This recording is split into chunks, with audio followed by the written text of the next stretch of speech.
Hello and welcome to Queendom TV, and today I'm going to be talking about how Amanda Bynes' career actually started. I think there's a lot of interesting things to say about how her career actually started, because it can kind of already give us the seeds to how we've ended up where we've ended up now. If you see me looking down, by the way, I'm just looking at my notes because I wanted to make sure to follow my notes.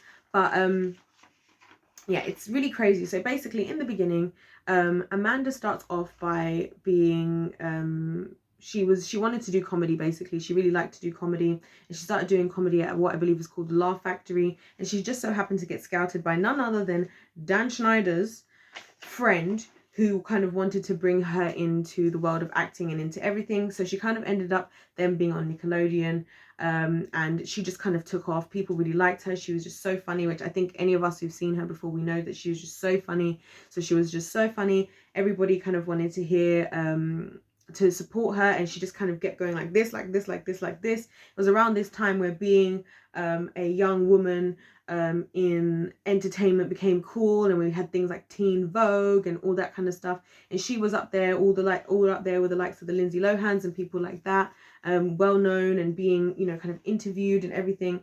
But the thing is that's interesting is that it seems that she already was having issues at the time, in terms of the fact that she claims that her mum used to say that she was like kind of puffy and kind of was puffy looking. Her dad apparently she claimed at some point he called her ugly. So she was starting to have some serious doubts about herself and the way that she looked. On top of that, the industry people were very much doing what they always do, which put you in one type of role. So she kind of was the quirky one. Because she was funny, she couldn't be like the pretty one. I don't know why those two things couldn't be together. I thought they were together, but in the reality that they were trying to build around her, it seems that they made her feel like she was just this funny one, but the pretty thing wasn't for her. And I hate that Hollywood does this. I hate this about Hollywood in general, that that they do this all the time, where it's like, if you get to be the pretty one, then good. But then a lot of people are being hurt who are not even ugly, who are being cast as, like, you know, the ugly one, or the funny one. And we kind of talked about that, and one of you guys even put me onto a different YouTuber who kind of talks about this.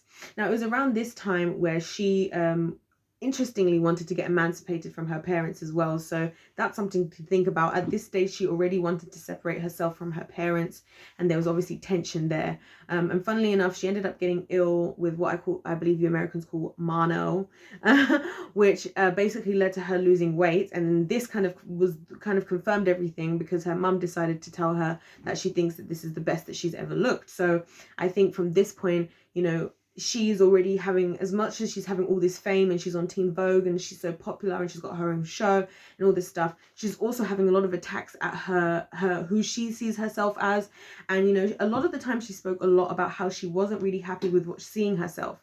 And so after this is when we start to see things like She's the Man, where again she was playing a girl who was pretending to be a guy, and I didn't think she looked that much. I think she passed as a guy, but I thought the kind of funny part of it was the fact that she clearly wasn't a guy. But anyway, you know, obviously and she mentioned that after that she went into like a deep depression for like the next 6 months after that, you know, and just she said she felt like she had an outer body experience going through all of that, and just seeing herself in that way. And then obviously the media, who we know are totally unhelpful, and then after that, you know, she continued to be cast in those kinds of roles, and she just wasn't happy doing her roles. She clearly wasn't happy, but you know, she clearly was continuing to do it for whatever reason.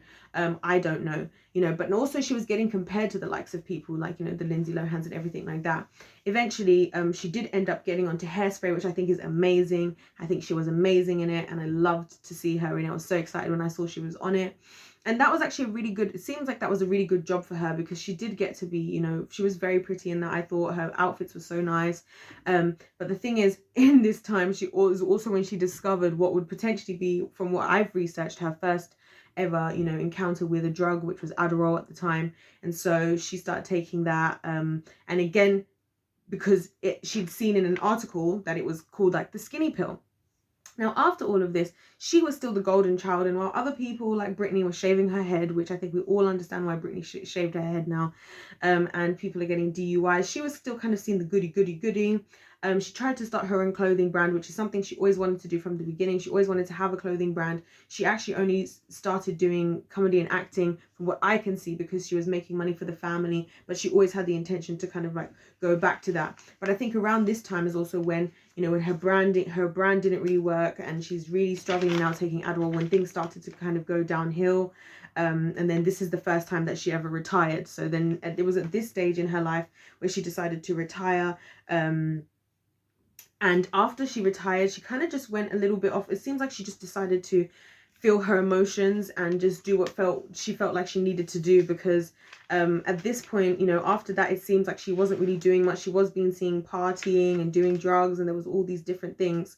But there is hope at the end of the tunnel. Eventually, after all of this, she did make the decision to move to New York to start to go to fashion school. So yeah, she did try to go to fashion school, and once she got to fashion school, I guess, you know, the things that were brewing, they still continued, you know what I mean? But at least she had made a step, and she continued to. And I think this is what's an important thing just to say, is that she continued to try and go for her dreams despite everything. But I think this was actually the first time she was doing something that she individually really wanted to do. Although I think in the public eye, it would have seemed like, oh, she was just off the rails kind of thing. And I think she's just managing her emotions whilst also managing, like, trying to actually do what she wants, which for me is something is very consistent about her, which is why I want to support her. So yeah, that's kind of how she got started in her career and where it all came from. And funnily enough, obviously Dan Schneider. So yeah, that's what I'm going to mention in this video. I'm going to be doing lots of shorter videos talking about the different areas of this, because I feel like that's what would be nicer to listen to, so you can just choose what you want. So please check out the playlist to hear all the different parts. But I'm going to be talking about different things surrounding this that I think would be interesting for us to talk about, and hopefully be able to support her. So thank you for watching this video, and I'll see you in my next one. Don't forget to subscribe. Don't forget to subscribe and comment also what you guys are thinking as well. Can you imagine? I nearly forgot to say that. Anyway, God bless you all, and goodbye.